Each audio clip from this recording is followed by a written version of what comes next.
Hi all, welcome to round about Gates YouTube channel. எல்லாரும் எப்படி இருக்கீங்க? நல்லா இருக்கீங்களா? ஒவ்வொரு நாளும் ஒவ்வொரு கோயிலை பத்தி டீட்டெயிலா அந்த சேனல்ல பார்த்துட்டு வரோம்.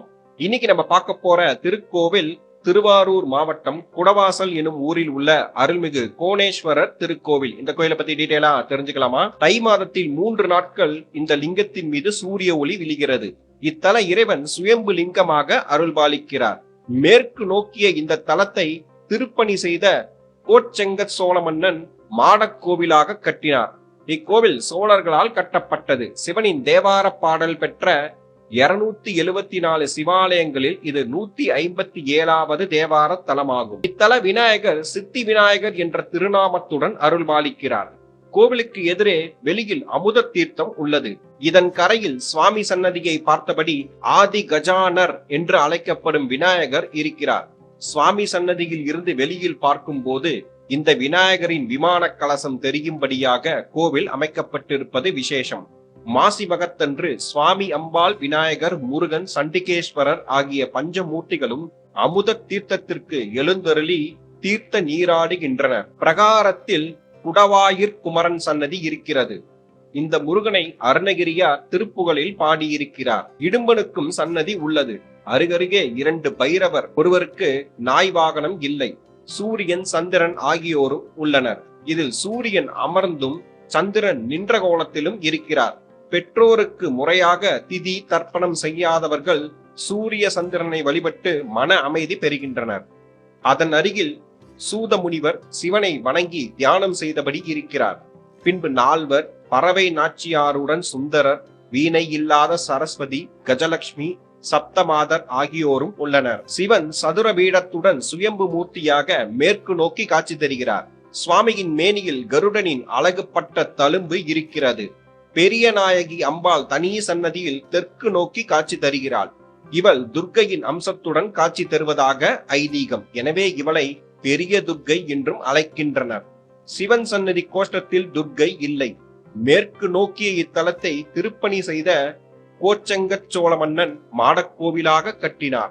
இதனால் திருஞான சம்பந்தர் எழில்கொள் மாடக்கோவில் என குறிப்பிட்டு பாடியுள்ளார்.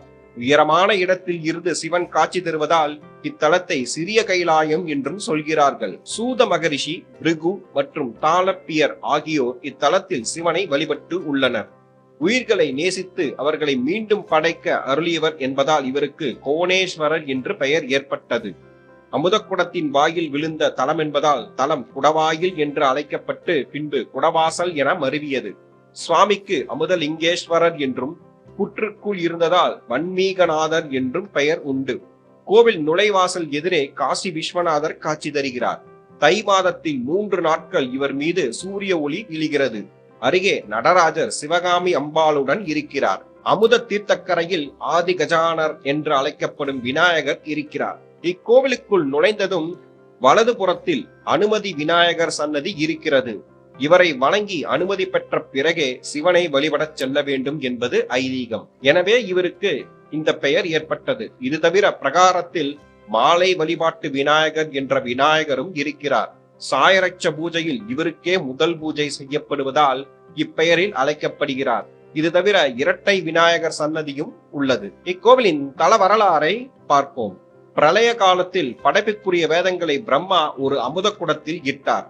அந்த குடம் வெள்ள பிரளயத்தில் அடித்துச் செல்லப்பட்டு தென் திசையில் மிதந்து வந்தது. மீண்டும் உயிர்களை படைக்க சிவன் வேடன் வடிவில் சென்று குடத்தின் மீது அம்பு எய்தார். அமுத குடத்தின் பாகங்கள் விழுந்த இடத்தில் சிவன் சுயம்புலிங்கமாக எழுந்தருளினார். குடத்தின் வாய்ப்பாகம் இத்தலத்தில் விழுந்தது. சிவன் இங்கு சுயம்பு மூர்த்தியாக எழுந்தருளினார். கால வெள்ளத்தில் இந்த லிங்கம் புற்றால் மூடப்பட்டது. பிற்காலத்தில் கருடனின் தாய் வினதை சத்ரு என்பவளின் சூழ்ச்சியால் அவளிடம் அடிமையாக இருந்தாள். தாயை அடிமைத்தனத்திலிருந்து நீக்க கருடன் தேவலோகம் சென்று அமுதக்குடம் எடுத்து வந்தார். வழியில் இத்தலத்தில் இறங்கினார். அப்போது அசுரன் ஒருவன் கருடனிடம் இருந்து அமுதக்குடத்தை பறிக்க முயன்றான்.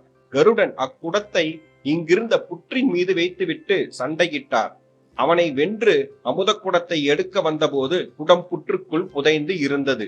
எனவே தனது அலகால் கீறவே அடியில் லிங்கம் இருந்ததைக் கண்டு வணங்கினார் கருடன். சிவன் அவருக்கு காட்சி தந்தார். கருடன் தனது தாயின் நிலையை கூறினார். அவரை அடிமைத்தனத்திலிருந்து மீட்டு அருளினார் சிவன். அதன் பின்பு கருடனே இங்கு சிவனுக்கு கோவில் எழுப்பினார். இக்கோவிலின் மூலவர் கோணேஸ்வரர், தாயார் பெரிய நாயகி, தலவிருச்சம் வாழை மரம், தீர்த்தம் அமிர்த தீர்த்தம், புராண பெயர் திருக்குடவாயில், இப்போது இருக்கும் பெயர் குடவாசல். கோவில் திறந்திருக்கும் நேரம் காலை 6 மணி முதல் 12 மணி வரை, மாலை 4 மணி முதல் இரவு 9 மணி வரை திறந்திருக்கும். இக்கோவில் குடவாசல் மெயின் ரோட்டுக்கு அருகிலேயே அமைந்துள்ளது. அருகில் உள்ள ரயில் நிலையம் திருவாரூர், அருகில் உள்ள விமான நிலையம் திருச்சி. மீண்டும் ஒரு நல்ல பதிவில் உங்களை சந்திக்கிறேன். இந்த வீடியோ உங்களுக்கு பிடித்திருந்தால் லைக், ஷேர், சப்ஸ்கிரைப், கமெண்ட் செக்ஷனில் கமெண்ட் செய்யவும். நன்றி, வணக்கம்.